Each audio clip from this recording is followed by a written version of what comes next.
Bienvenue à tous sur ma chaîne YouTube dédiée à l'actualité et au journalisme. Je suis ravi de vous accueillir dans mon univers où je partage avec vous des informations sur les sujets les plus intéressants et les plus importants de notre temps. En tant que journaliste, j'ai pour mission de vous informer sur les dernières actualités du Bénin et du monde entier. Je m'efforce de vous apporter des informations précises, impartiales et vérifiées pour vous permettre de vous forger votre propre opinion sur les événements qui marquent notre monde. Je suis convaincu que l'information est un droit fondamental pour tous, et c'est pour cette raison que je m'engage à vous fournir des contenus de qualité, basés sur des sources fiables et des enquêtes approfondies. Voici les titres que présente le journal de ce jour. 1. Accident tragique d'un militaire en service. 2. La Suisse offre des équipements à la formation professionnelle au Bénin. 3. Démission d'un adjoint au maire de Parakou pour siéger à l'Assemblée nationale. 4.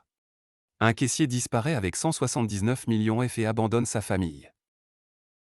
Un élément du 3e bataillon interarmé, BIA, a perdu la vie dans un accident de circulation le 22 février 2023 à Ozon, dans le département de l'Atlantique.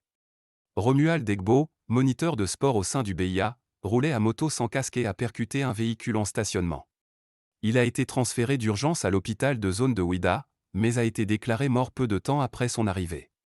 Nous avons perdu un membre de notre famille militaire et je voulais prendre un moment pour honorer sa mémoire et offrir mes condoléances les plus sincères à sa famille et à ses proches. Le ministre des Enseignements secondaires, techniques et de la formation professionnelle a remis des matériels roulants et des équipements informatiques à la direction de l'alphabétisation et de la promotion des langues nationales et à 4 directions départementales des enseignements secondaires, techniques et de la formation professionnelle grâce à un don de la Suisse.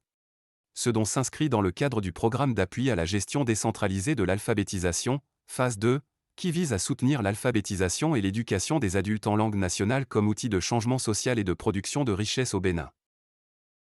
Charles Toko, premier adjoint au maire de la ville de Parakou, a notifié sa démission au maire Inoussa Chabizimé par correspondance le 22 février 2023. Il quitte ainsi le conseil municipal pour siéger à l'Assemblée nationale en tant que député de la 9e législature. Charles Toko a été installé le 12 février 2023, tout comme 108 autres députés, mais conformément aux dispositions de l'article 156 du Code électoral, il a démissionné de son poste de conseiller municipal. Plusieurs autres députés ayant un mandat électif au moment de leur élection ont également démissionné pour se conformer à la législation en vigueur, notamment Armand Gansay, Casimir Sossou et Cécile Aoumenou. Le caissier de trésorerie à la mairie de Malanville, Euphrem Monton-Loncon, a abandonné son poste de travail depuis le 6 février 2023 et a disparu avec une somme estimée à 179 millions de francs CFA. Après plusieurs tentatives de le joindre, une équipe de la Direction générale du Trésor public s'est rendue à son bureau pour constater que le coffre-fort était vide. 2 hiboux morts ont également été trouvés dans le bureau.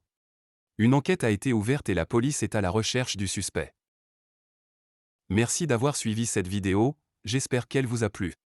N'oubliez pas de vous abonner et d'activer la cloche de notification pour ne plus rater aucune de nos vidéos.